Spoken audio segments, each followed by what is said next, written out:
Most recently, I was talking to my wife about our future money goals. And with a lot of our goal-oriented discussions, it's usually me talking the whole time about big, audacious goals, while my wife graciously indulges me. In this particular discussion, a really interesting question came up that got both of our attention. Is it possible for us to one day become a billionaire? If we continue to remain frugal, save and invest as we're doing now, is it possible for us to one day join the ranks of billionaires like Jeff Bezos, Bill Gates, and Warren Buffett? I couldn't help myself, so I started running some numbers. Interestingly, what I found out after crunching all the numbers was that I really didn't want to be a billionaire. And if you adhere to this channel's philosophy of slow and steady path to wealth, you probably don't want to either.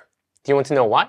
Let's find out together. Hi, if you're new to this channel, my name is Tay from Financial Tortoise, where we learn to grow our wealth slow and steady. The first reason why you might not want to strive to be a billionaire is that in order to achieve that status, you'll either need a really long time or really amazing returns. Let's say that you've been really good with your finances so far and you were able to amass $1 million in investments by the time you're 40 years old. A feat that is truly worthy of praise and respect. But you aren't satisfied with just being a millionaire. You want to achieve that ultimate billionaire status. You want to see your face on the cover of Forbes right next to Elon Musk and Jeff Bezos. So you run some numbers. What returns do you need and for how long? Well, it turns out that if you stayed invested in the total stock market or the S&P 500 with some realistic 8% rate of return, it would take you quite a bit of time to reach that billionaire status. You can get there eventually, but it would take you about 90 years for your investment to surpass the $1 billion mark. And that is if you didn't touch your $1 million investment, the market did return 8% annually, and you live till you're 130 years old. Now, given the medical technology these days, this isn't completely out of the question.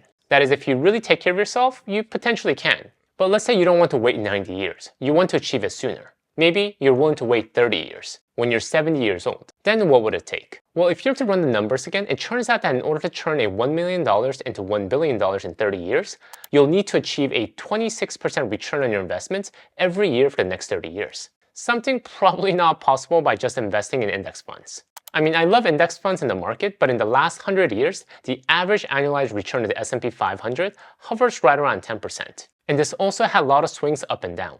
At one point falling by close to 44% in 1931, its worst year, and having its best year in 1933 with 54% in annualized return. So what does this mean? So if the market can only consistently return around 8 to 10% annually, and with that rate, it would take you 90 years to reach the billionaire status, how did today's billionaires achieve the status that they did? And this leads to our second reason why you may not want to achieve billionaire status. Because in order to achieve the big returns that we just talked about, you need to take big risks. And how did today's billionaires take big risks? They concentrated their investments and effort. And I mean really concentrate. In order to achieve 26% in return, or even 20%, you need to throw a diversification out the window. If you have a diversified portfolio, you're doomed to average returns. And as you saw earlier, average returns require almost 100 years in the market to turn $1 million into $1 billion. And that is if you had $1 million to start out with, which most people don't. So when you look at the billionaires on the Forbes list, most of their wealth is derived from a single source.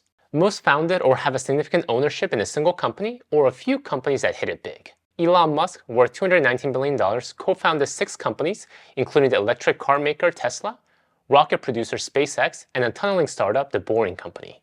Jeff Bezos, worth $171 billion, founded the e-commerce giant Amazon in 1994 out of his garage in Seattle after working in Wall Street for several years. Warren Buffett, worth $118 billion, owns a handful of stocks in his holding company, Berkshire Hathaway, Apple, Bank of America, and American Express to just name a few, and most of which he's held for more than several decades. As you can see, these billionaires achieve billionaire status not with average funds and average returns, but with very concentrated investments which derive them amazing returns that trump the stock market returns. Of course, all with really big risks. And this, as you can guess, is really hard to do. And this leads to our third reason why you might not want to strive to become a billionaire. It is that big returns that beat the market consistently are extremely hard. And not hard like trying to coach a soccer team of a bunch of 80-year-old boys, but hard like trying to launch a rocket to space. For every billionaire on the Forbes list, there are thousands who would even come close because only a select few have been able to achieve these kind of returns with either their company or their investments. When we look at the volatility of the stock market, where at times the market swings up by 20 to 30%, it can feel like achieving that 26% return in the stock market is possible, if we did enough homework and enough research. After all, we all know of stocks that have performed really well in the recent years, such as Tesla, Amazon, or Apple. I mean, how hard can it be, right? Well, let me be the one to pop your bubble. It's nearly impossible. And we shouldn't feel bad about this because the overwhelming majority of professionals in the business can't either. There are thousands of professionals whose full-time job is to study companies and predict their future performance. Yet studies have shown that even these super smart individuals struggle selecting winning stocks. Every year, the S&P Dow Jones Index does a study on active versus passive management. Their studies show that in a 10-year period, 85% of large-cap funds underperformed the S&P 500, and after 15 years, nearly 92% underperformed the index. And the reason why is actually pretty obvious if you ever worked in a major corporation. From the surface, a company's forecasting process may seem like a rational mathematical exercise. How much revenue does the company expect to make in the upcoming quarter? What is the expected net profit? The forecasting team just needs to add up all the numbers to produce a detailed forecast, right?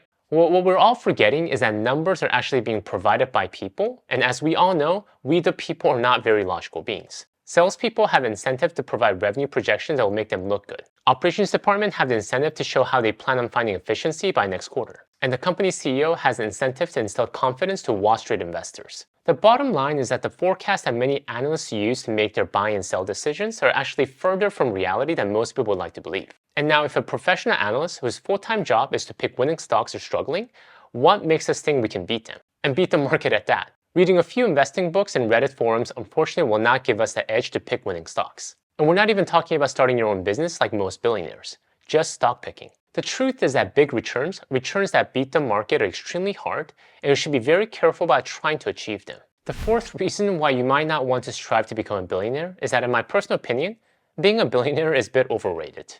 Though I have a YouTube channel that talks about money, our life's goal shouldn't be about money. Money is just a tool to enable us to design a life that we can really enjoy. Just think about trying to establish an authentic relationship as a billionaire. I wonder if Bill Gates, Jeff Bezos, or Elon Musk think to themselves this question whenever they meet new people. Would they still be nice to me if I wasn't a billionaire? Would they even talk to me if I didn't have all this money? I'm pretty sure billionaires have a hard time trusting people because they're not sure if the person likes them for who they are or for their money. It's hard to have an authentic relationship with people when you're always worried about people's motives. That's why I'm a big fan of maintaining a low profile despite your wealth.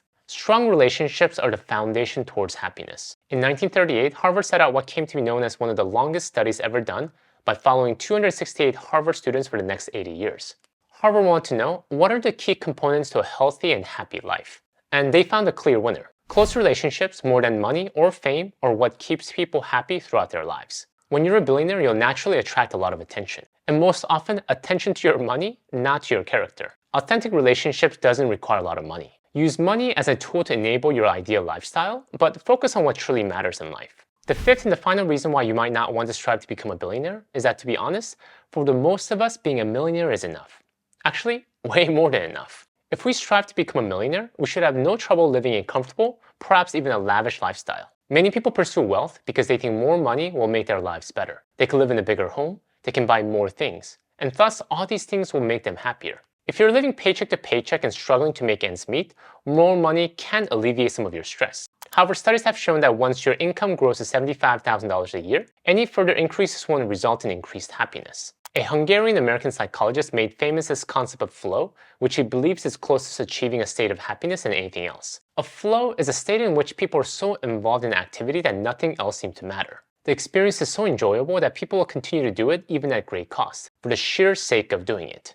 It's essentially a period in our lives when we're so immersed in something that we lose track of time. We are so absorbed in activity that we have a loss of self-consciousness. For me, these times would include when I'm reading a really good book, when I'm coaching my son's soccer game, or when I'm enjoying a Sunday brunch with my wife. I get so immersed in the moment that I forget time passing by. And it is during these moments of flow when I personally feel happiness. And the funny thing is, it doesn't cost much to enter the state of flow. A really good book might only cost $15 from Amazon. My son's soccer game is free to watch. And a great Sunday brunch might cost $50 at the most if we're really living it up. But when we have the mindset of wanting to get rich all the time, we let these moments pass by. We're so obsessed with making money that in a way, forget to stop and smell the roses. Thus, striving to become a billionaire really shouldn't be the goal in life. If you take the simple, boring approach to saving and investing and avoid the most common investment mistakes, you'll end up with a lot of money. Maybe not $1 billion, but probably more than you'll need for a comfortable retirement. That's it, guys. Thank you guys for watching, and please let me know in the comments below your thoughts. Have you ever thought about being a billionaire? Or do you think it's achievable for an average individuals like you and I? If you'd like to learn more about some other amazing investment besides money, please check out my video here. Until next time, all the best.